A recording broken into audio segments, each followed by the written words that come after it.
how well I remember the last time the man we're about to meet was on the show. How well he remembers it, I can only guess, but I'm delighted he's accepted my invitation for a return visit. A warm welcome to Oliver Reed.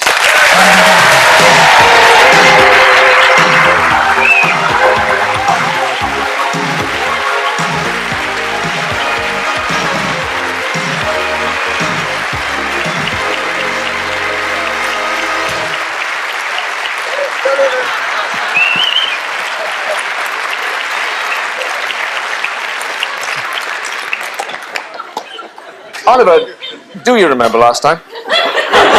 Yes, I do, very well. Yes, I do. Yes. It was orange juice. Yes, so it said. And I was trying to sing. Yes, I do, actually. I'm a prankster. But I didn't come up the same way as these boys did, and so I have to get away with my nervousness in different ways. And so what I do, everybody expects that I'm going to make a fool of myself or an absolute arse, and so I generally do. That's what they expect of me, because I've got none of the fine background that these gentlemen have got. Yes, exactly. Yes, somebody made the point, in fact, that what is news about the way you were then? Because, I mean, if you had behaved like a bank manager, that would have been news. It was actually 3 years ago, and you just made that film on the desert island, Castaways, wasn't it? And you've just made another island film. Yes, I made it a year ago with, strangely enough, Chuck Heston playing, who was that fella? Long John Silver. Yeah, that's it. And I played Billy Bones. Captain Billy Bones. That's right. But I didn't play him like that. In actual fact, it was because Chuck Heston's son was directing it, and he came up to Berman's and Nathan's, who were the costumers, and they try to fit you into costumes that you can't fit into because they can't afford the big ones. But it's much easier than breaking them down, new ones. And so he said, Oliver, tell me, kid, how are you going to play this? And I said, I'd like to play him as a Glaswegian thug. So he said, uh-huh. And Chuck was in the next room, and he said, Chuck, Oliver wants to play him as a Glaswegian thug. And Chuck went, "Arr." Because that's all he'd ever do when he was interviewed. And they said, "Can we hear some of this Cornish?" He'd go, "Arr." So he says, "I want to play him like this. I want he's a real bastard. I want to play him like that." And so Chuck Heston's son looked at me and he said, "Oliver," and I said, "I know what you're going to say. You're going to say that in America they're not going to be able to understand me. But as long as I make the air move around me, surely that's what matters, isn't it, in cinema?" And so he said, yeah, so we did it, and nobody complained, and afterwards I had to revoice him again. Well, you're bust up paying it was all that. So in actual fact, I got away with the face, but I put in one or two. We had to moderate it afterwards. What is it now, like that? Well, it's a bit like Sir Richard. Oh. But he's described as a drunken, cantankerous sailor. Is it difficult to be cantankerous? I think that if you were born in Glasgow in those days and you were probably pressed into the Navy and you were put aboard a privateer or a pirate boat, then you were probably rather annoyed about it or cantankerous. And in order to get over the scurvy, you would suck either limes or splice the main brace. You're still enjoying the booze as much as ever? Yes. Yes, I enjoy the company of people. I remember once, I think I was on your show with Clive Jameson, is that the Australian fellow? Yeah. And he was about to take your job over and say, "Tell me, Oliver, why do you drink?" And I looked at him, I thought, what an ass. Bloody stupid thing to ask, why do you drink? I drink for the effect, and I drink because I like the company of people I meet in pubs. It was my drama school, and the army as well. I was in the army, and I think my sergeant major taught me more about drama than I've ever wished to forget, or wished to remember. And afterwards I came out, and when I could afford to buy some beer, I went into a pub. And I didn't go to drama school. My uncle, who was the director at the time, said that you should go to RADA and you should camp outside directors' lawns in a tent and ask them for a job every time they go to the studio in the morning. And that's how you got to get a job. You've got to be enthusiastic. This was Sir Carroll Reed, Yeah. your uncle. Yeah, Suggested you went to RADA, but Yes, he did. you didn't. No, didn't. And because to me, the people who were teaching at RADA were people that can't do it. They might be very good at teaching people to speak English, but then I knew how to speak English. I didn't, my grandfather and my father insisted that we should, and I was educated in the South at a school that insisted that we should speak English, so I had to come through it a different way. I had to work through it a different way. So pubs and the army were the places that I suddenly rubbed shoulders with people I wouldn't normally have rubbed shoulders with, and I found them a little bit more interesting than the people that I was at school with, so I started to emulate them. Plus the fact that at that time when I left the army in the 50s, people were only just getting over the war. There was dear old Jack Hawkins, going, steady number one, and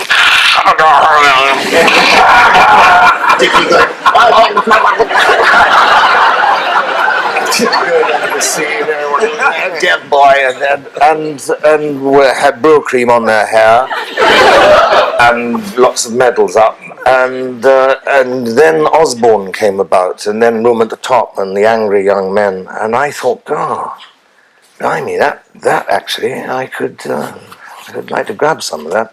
So I immediately started getting into fights in pubs, and as I thought it was the thing to do, that I could emulate them. And then I saw that dear lady that used to run theatre. Do you remember the potty one with the hat that used to keep on falling over? Joan Little.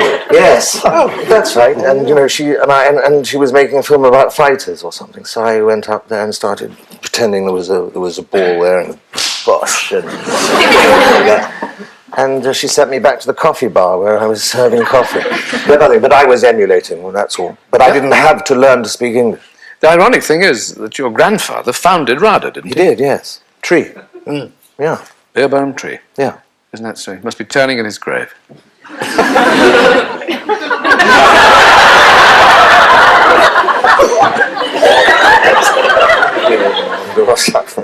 Yes, I suppose he is. He's buried in Hampstead. That was really, Actually, I was going to dig up Karl Marx once, so you could make a film about that, Sir Richard. Again, I was in this pub, and some friends of mine, they were Welsh miners, they said, I tell you what, boyo. And I said, what, was Taffy Pugh was his name? Is that a Welsh name? Slightly. See, I'm not making it up. And he said to me, why don't we, he was with Mikas Fra, who was a bodybuilder, and therefore could lift the tombstone up. And we were going to dig underneath it in a tunnel, Welsh miners. Nick the geezer and to sell him to the Russians.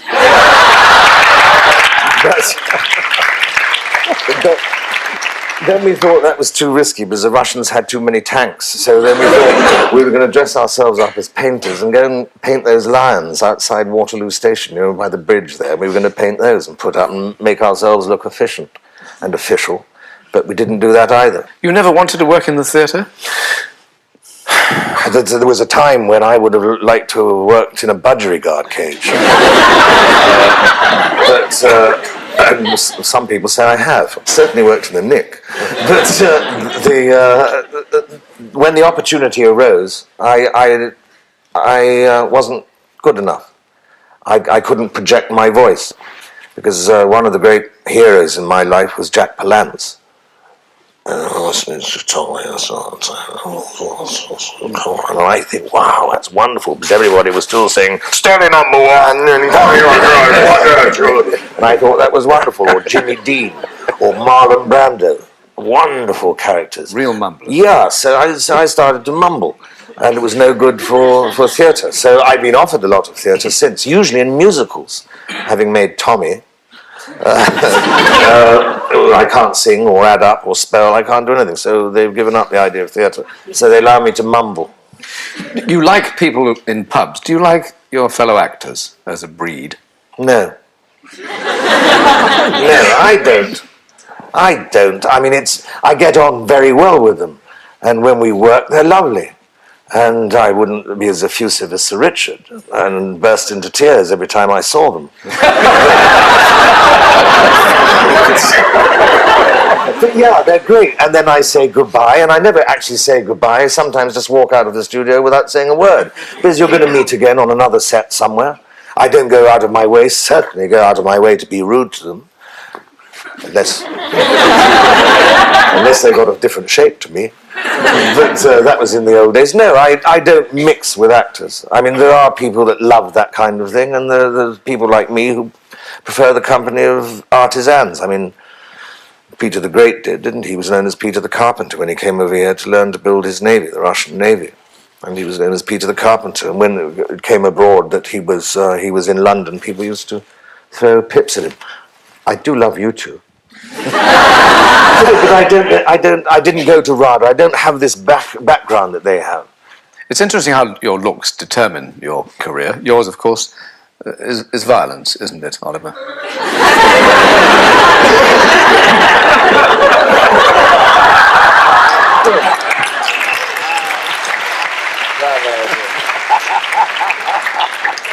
And you were stuck with the ever youthful label. Yes. As he said, crying most of the time. Now, you do tend to wear your heart on your sleeve. Do you mind people remarking on that all the time? No, not at all. Right. What about Spitting Image? Do you like that? That makes me laugh very much. Because they were talking to Roy Hattersley about him spitting cake everywhere and eating it the other day. But you're always, I think you're wonderful. On Spitting Image. Yeah. I don't mind. Actors have to have their emotions available. I mean, that's a part of our performance. And I am an emotional person. My kids make me cry sometimes when I see somebody being very brave or self-effacing, or I find it moving. I don't find it embarrassing that I cry sometimes, but I don't cry anything like as much as I appear to on Spitting Image. A role you're still playing in real life that people said would not last is of husband. Yeah. That's good, isn't it? Yeah, for the last time. Yes. It's not a role I would want to play again. I'm deeply fond of my wife. Excellent. And as we're talking about the softer side, you've adopted a dog. How do you know about him? I was told. Yeah, I was playing a general in Italy, and the Italians love their ham rolls. The prosciutto ham they put in it. And Nothing to do with dogs, is it? Eventually, because they used to eat the ham and throw the bread rolls on the floor. And before I could get to them, being a starving actor, before I could get to them, we were both diving, and this dog snatched it away. And one of the stars of this movie was a dog. And so he was going around, he had shampoos and medals all over him, and people used to brush and comb him. And I suddenly saw this thing like that, covered in all sorts of things that dogs are covered in. And no, it didn't have any. Oh, God. No, all sorts of, his hair was dropping out, he was very tucked up, and he was in bad order. So I put him in my caravan. An Italian came in and said, "Hey, maybe some Italians watching, so I won't say what they said. But what they were explaining to me was that the caravan was simply on hire, and the next day we were going to go inside the studio, and the caravan will be hired out, and this dog had fleas, and he probably had other things, and so would I get him out into the rain again?" So I said to him, I looked at my wife looked at me, and I said, "Do you want to swap?" And so we sent him off to an Italian hospital, and now he's in a home in Guernsey until July the 4th, when he's going to come over to... No, it's not in Guernsey, he's in Surrey. Then he comes over to Guernsey, and I hope doesn't chase the cattle, and I hope he doesn't... Well, it's lovely to hear this story. I'm going to cry. Yes.